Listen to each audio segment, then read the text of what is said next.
Hi hello ನಮಸ್ಕಾರ. Speed news ವಿಶೇಷ ಕಾರ್ಯಕ್ರಮಕ್ಕೆ ಸ್ವಾಗತ. ನಾನು ಸುನಂದ ಅನ್ಸೂಯ. ವೀಕ್ಷಕರೇ, ಒಂದು BPL ರೇಷನ್ ಕಾರ್ಡನ್ನು ತಗೋಬೇಕು ಅಂದರೆ ಅಬ್ಬಬ್ಬ ಎಷ್ಟು ಜನ್ಮ ಎತ್ತಿ ಬರಬೇಕಾಗುತ್ತೆ ಕಣಪ್ಪ. ಅದರಲ್ಲೂ ಈ ಶ್ರೀಮಂತರು ಇರ್ತಾರಲ್ಲ, ಅವ್ರು ಆರಾಮಾಗಿ ತಗೋತಾ ಇದ್ದಾರೆ. ಈಗಿನ ಒಂದು ಸತ್ಯತೆಯನ್ನು ಹೇಳಬೇಕಂದ್ರೆ ರೇಷನ್ ಕಾರ್ಡು ಆ್ಯಕ್ಚುಲಿ ಬಡವರಿಗೆ ಯಾರಿಗೆ ಸಿಗಬೇಕೋ ಅವ್ರಿಗೆ BPL ಕಾರ್ಡ್ ಸಿಗ್ತಾ ಇಲ್ಲ.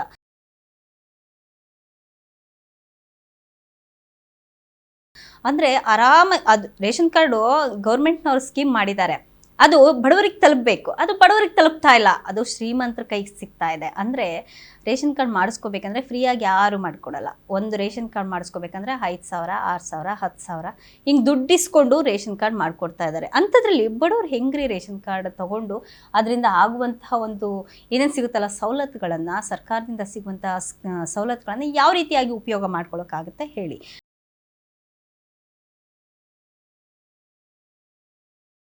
ಬಡವ್ರ ಕೈಲಿ ಅದು ಬಡವರಿಗೆ ಒಂದು ಏಟುಕದ ಒಂದು ಸ್ಕೀಮ್ ಆಗಿಬಿಟ್ಟಿದೆ ರೇಷನ್ ಕಾರ್ಡ್ ಮಾಡಿಸ್ಕೊಳೋದು ಅಂತ ಹೇಳಿದ್ರೆ.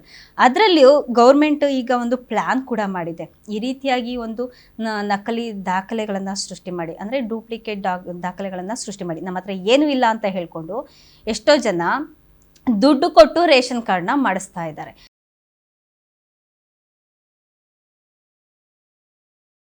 ಅಂದರೆ ಡಾಕ್ಯುಮೆಂಟ್ ಅದಕ್ಕೆ ಬೇಕಾಗುತ್ತಲ್ಲ, ರೇಷನ್ ಕಾರ್ಡ್ ಮಾಡ್ಸೋಕ್ಕೆ ಡಾಕ್ಯುಮೆಂಟ್ ಬೇಕಾಗುತ್ತಲ್ಲ, ಅದನ್ನೆಲ್ಲ ಡೂಪ್ಲಿಕೇಟ್ ಡಾಕ್ಯುಮೆಂಟನ್ನು ಕೊಟ್ಟು ಸರ್ಕಾರಕ್ಕೆ ಡಾಕ್ಯುಮೆಂಟನ್ನು ಕೊಟ್ಟು ಸರಿಯಾಗಿ ನಾಮ ಹಾಕಿ BPL ಕಾರ್ಡನ್ನು ಮಾಡಿಸ್ಕೊಂಡಿದ್ದಾರೆ. ಇನ್ನು ಈ ರೀತಿಯಾಗಿ ಯಾರ್ಯಾರು ಮಾಡಿಸ್ಕೊಂಡಿದ್ದಾರೆ ಅದನ್ನು APL ಕಾರ್ಡಾಗಿ ಒಂದು ವರ್ಗಾವಣೆ ಮಾಡಬೇಕು, APL ಕಾರ್ಡಾಗಿ ಟ್ರಾನ್ಸ್ಫರ್ ಮಾಡಬೇಕು ಅಂತ ಹೇಳಿ ಸರ್ಕಾರ ಈಗಾಗಲೇ ಯೋಜನೆ ಸ್ಕೀಮ್ಗಳನ್ನು ಹಾಕ್ಕೊಂಡಿದೆ. ತುಂಬ ಯಾವ್ಯಾವುದೋ ರೀತಿ ಪ್ಲ್ಯಾನ್ ಮಾಡ್ತಾ ಇದೆ ಸರ್ಕಾರ. ಈ ರೀತಿಯಾಗಿ ಆಗುವಂತಹ ವಂಚನೆಗಳನ್ನು ತಡೆಯೋದು ಹೇಗೆ ಅಂತ ಹೇಳಿಬಿಟ್ಟು ಸರ್ಕಾರ ತುಂಬ ಥರ ಪ್ಲ್ಯಾನ್ ಮಾಡ್ತಾ ಇದೆ. ಹಾಗೆಯೇ ವರ್ಗಾವಣೆ ಕೂಡ ಮಾಡ್ತಾ ಇದೆ. ಗೊತ್ತಾಗುತ್ತೆ, ಈಗ ಆಧಾರ್ ಲಿಂಕ್ ಆಗಿರುತ್ತೆ, ಅಫ್ಕೋರ್ಸ್ ಆಧಾರ್ ಲಿಂಕ್ ಆಗಿರುತ್ತೆ. ಎಲ್ಲರ ಒಂದು ಪ್ರಾಪರ್ಟಿಗೆ ಆಧಾರ್ ಲಿಂಕ್ ಆಗಿರೋದ್ರಿಂದ ಒಂದು ಆಧಾರ್ ಕಾರ್ಡ್ ನಂಬರ್ ಹಾಕಿದ್ರೆ ಸಾಕು, ಯಾರ್ಯಾರಿಗೆ ಎಷ್ಟೆಷ್ಟು ಆಸ್ತಿ ಇದೆ ಅನ್ನೋದು ಸಹ ಎಲ್ಲ ಸರ್ಕಾರಕ್ಕೆ ಗೊತ್ತಾಗ್ಬಿಡುತ್ತೆ. ಅದರಿಂದ ಸ್ವಲ್ಪ ಜನನ ಸೆಲೆಕ್ಟ್ ಮಾಡಿ, ಯಾರ್ಯಾರು ಈ ಥರ ಮಾಡಿದ್ದಾರೆ ಅದನ್ನೆಲ್ಲ ಸೆಲೆಕ್ಟ್ ಮಾಡಿ APLಗೆ ವರ್ಗಾವಣೆ ಮಾಡುವಂತಹ ಕೆಲಸವನ್ನು ಸರ್ಕಾರ ಇದಾಗಲೇ ಮಾಡ್ತಾ ಇದೆ.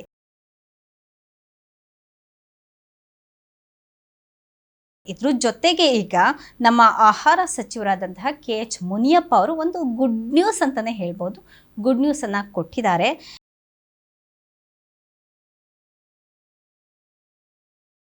ಏನು ಹಾಗಾದರೆ ಒಂದು ಹೊಸ ಅಪ್ಡೇಟನ್ನು ಕೊಟ್ಟಿದ್ದಾರೆ. ಏನು ಹಾಗಾದರೆ ಆ ಹೊಸ ಅಪ್ಡೇಟು, ಆ ಗುಡ್ ನ್ಯೂಸ್ ಅಂತ ಹೇಳೋದಾದರೆ ಒಂದು ಸಂಪೂರ್ಣವಾದ ಮಾಹಿತಿ ಈ ವಿಡಿಯೋದಲ್ಲಿ ನಾನು ನಿಮಗೆ ಕೊಡ್ತೀನಿ.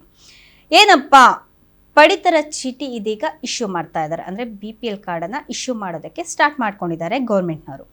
ರಾಜ್ಯದಲ್ಲಿ ಒಂದು ಕಳೆದ 2.5 ವರ್ಷದಿಂದ ಯಾರ್ಯಾರು ಒಂದು ಹೊಸ ಒಂದು ರೇಷನ್ ಕಾರ್ಡ್ಗೆ ಅಪ್ಲಿಕೇಶನನ್ನು ಹಾಕಿದ್ದಾರೆ, ಒಂದು 2.5 ವರ್ಷದಿಂದ ಅಪ್ಲಿಕೇಶನನ್ನು ಹಾಕೊಂಡ್ಬಂದಿದ್ದಾರೆ, ಅವರಿಗೆ ಅಪ್ರೂವಲ್ ಆಗ್ತಾ ಇಲ್ಲ. ಗೌರ್ಮೆಂಟ್ ಕಡೆಯಿಂದ ಅಪ್ರೂವಲ್ ಸಿಕ್ಕಿಲ್ಲ, ನಿಮಗೆ ಹೊಸ ರೇಷನ್ ಕಾರ್ಡ್ಗೆ ಅಪ್ರೂವಲ್ ಸಿಕ್ಕಿಲ್ಲ. ಅಂತಹವರಿಗೆ ಇನ್ನೇನು ಮುಂದಿನ ಒಂದು 2-3 ತಿಂಗಳಲ್ಲಿ ರೇಷನ್ ಕಾರ್ಡ್ಗೆ ಅಪ್ರೂವಲನ್ನು ಕೊಡ್ತಾ ಇದ್ದಾರೆ. ಈ ರೀತಿಯಾಗಿ KH ಮುನಿಯಪ್ಪ ಅವರು ಹೇಳಿಕೆಯನ್ನು ಕೊಟ್ಟಿದ್ದಾರೆ.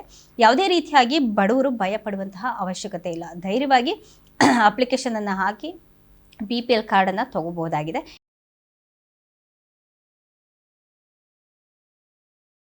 ಇನ್ನೇನು ಮುಂದಿನ ಒಂದು 2-3 ತಿಂಗಳಲ್ಲಿ ಆ ರೇಷನ್ ಕಾರ್ಡ್ ಕೂಡ ನಿಮಗೆ ಅಪ್ರೂವಲ್ ಆಗಿ ನಿಮ್ಮ ಕೈ ಸೇರುತ್ತೆ ಅಂತ ಕೂಡ ಅವರು ಹೇಳಿದ್ದಾರೆ. ಇನ್ನು ಇದನ್ನು ಕಲಬುರಗಿಯಲ್ಲಿ ಹೇಳಿದ್ದಾರೆ. ಇದೇ ವೇಳೆ ಒಂದು ಹೊಸ ಒಂದು ರೇಷನ್ ಕಾರ್ಡ್ಗೆ ಅರ್ಜಿ ಸಲ್ಲಿಕೆ ಪ್ರಕ್ರಿಯೆ ಮತ್ತೆ ಇನ್ನೊಂದು ಸಲ ಅಂದರೆ ಅರ್ಜಿಯನ್ನು ಆಹ್ವಾನ ಮಾಡ್ತಾ ಇದ್ದಾರೆ ಸರ್ಕಾರದಿಂದ. ಹೊಸ ಅರ್ಜಿಯನ್ನು ಮತ್ತೆ ಈಗ 2.5 ವರ್ಷದಿಂದ ಅಪ್ಲಿಕೇಶನ್ ಹಾಕೊಂಡ್ಬಂದಿರೋ ಇನ್ನೇನು 2-3 ತಿಂಗಳಲ್ಲಿ ಅಪ್ರೂವಲ್ ಕೊಡ್ತಾರೆ. ಹಾಗೇನು ಮತ್ತೆ ಹೊಸದಾಗಿ ಯಾರ್ಯಾರು ನನಗೆ ರೇಷನ್ ಕಾರ್ಡ್ ಬೇಕು ಅಂತ ಅಂದ್ಕೊಂಡಿದ್ದಾರಲ್ಲ ಅವರು ಸಹ ಹೊಸದಾಗಿ ಅಪ್ಲಿಕೇಶನನ್ನು ಹಾಕ್ಬೋದಾಗಿರುತ್ತೆ. ಹಾಗಾದರೆ ಈ ರೀತಿಯಾಗಿ ಕೂಡ ಅವರು ಹೇಳಿಕೆಯನ್ನು ಕೊಟ್ಟಿದ್ದಾರೆ, ಮಾಹಿತಿಯನ್ನು ಕೊಟ್ಟಿದ್ದಾರೆ. ಹಾಗಾದರೆ ಅವರು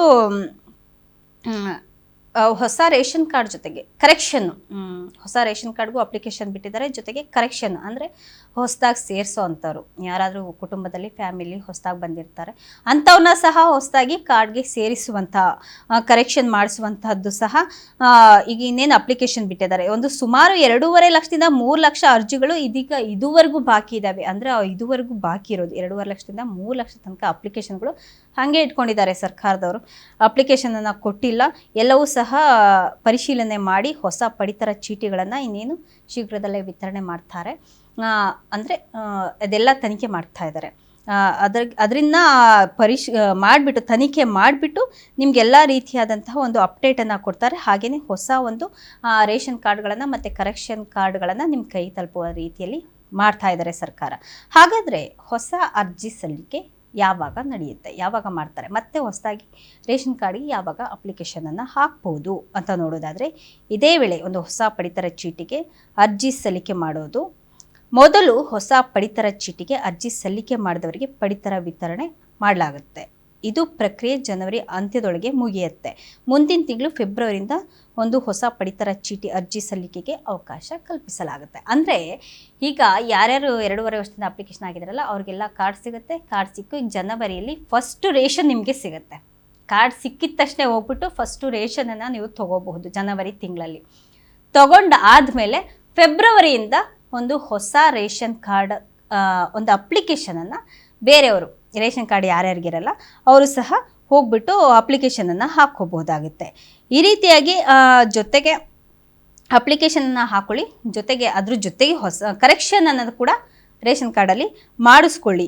ಇದು ಫೆಬ್ರವರಿ ತಿಂಗಳಲ್ಲಿ ಇದಕ್ಕೆ ಅವಕಾಶವನ್ನು ಕಲ್ಪಿಸಿಕೊಡಲಾಗುತ್ತೆ. ಇನ್ನು ಇಂದಿರಾ ಕಿಟ್ನಲ್ಲಿ ಏನೇನೆಲ್ಲ ಇರುತ್ತೆ ಅನ್ನುವಂಥ ಪ್ರಶ್ನೆ ಕೂಡ ಕೇಳಿದ್ದಾರೆ ಕೆಲವೊಬ್ಬರು ರಿಪೋರ್ಟರ್ಸು.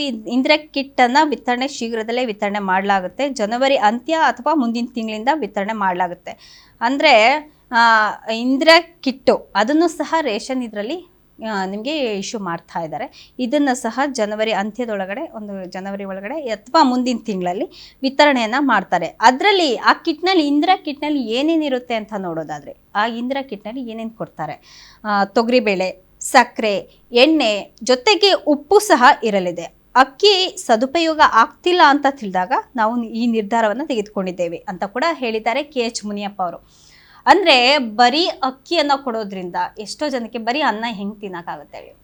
ಅಕ್ಕಿಯನ್ನು ತೊಗೊಂಡೋಗಿ ಎಷ್ಟೋ ಒಂದು ಲೆಕ್ಕ ಒಂದು ತಲೆಗಿಷ್ಟು ಅಂತ ಹೇಳ್ಬಿಟ್ಟು ಕೊಡ್ತಾರೆ, ಅಕ್ಕಿನೇನೋ ಕೊಡ್ತಾರೆ. ಆ ಅಕ್ಕಿ ತೊಗೊಂಡೋಗಿ ಏನೂ ಮಾಡೋಕ್ಕಾಗಲ್ಲ, ಬರೀ ಅಕ್ಕಿಲಿ ಅನ್ನ ಮಾಡ್ಕೊಂಡು ತಿನ್ನಬೇಕಾಗುತ್ತೆ. ಅದಕ್ಕೆ ಅದರ ಸ್ವಲ್ಪ ಅಕ್ಕಿನ ಕಮ್ಮಿ ಮಾಡಿ. ಅಂದರೆ ಅಕ್ಕಿ ಅಷ್ಟು ಕೊಟ್ಬಿಟ್ಟು ನಿಮಗೆ ಸಪ್ರೇಟಾಗಿ ಇಂದಿರಾ ಕಿಟ್ ಅಂತ ಅವ್ರು ದೇವರನ್ನೇ ಕೊಡಲ್ಲ ಸರ್ಕಾರದವರು. ಅಕ್ಕಿಯಲ್ಲಿ ಇಷ್ಟು ಅಂತ ಕಮ್ಮಿ ಮಾಡಿ. ಅಂದರೆ ನಿಮಗೆ ತೊಗರಿಬೇಳೆ, ಸಕ್ಕರೆ, ಎಣ್ಣೆ, ಉಪ್ಪು ಎಲ್ಲ ಕೊಡ್ತಾರಲ್ಲ, ಅದರ ಸ್ವಲ್ಪ ನಿಮಗೆ ಅಕ್ಕಿನ ಕಮ್ಮಿ ಮಾಡ್ತಾರೆ ಅನ್ನುವಂತಹ ಪ್ಲ್ಯಾನ್ ಕೂಡ ಸರ್ಕಾರಕ್ಕಿದೆ ಅಂತ ಹೇಳಲಾಗ್ತಾ ಇದೆ. ಇದಾಗಿತ್ತು ಇವತ್ತಿನ ವಿಶೇಷ. ನಿರಂತರ ಸುದ್ದಿಗಾಗಿ ನೋಡ್ತಾರೆ ಸ್ಪೀಡ್ ನ್ಯೂಸ್ ಕನ್ನಡ. ಸುದ್ದಿ ನಿಮ್ಮದು, ವೇಗ ನಮ್ಮದು.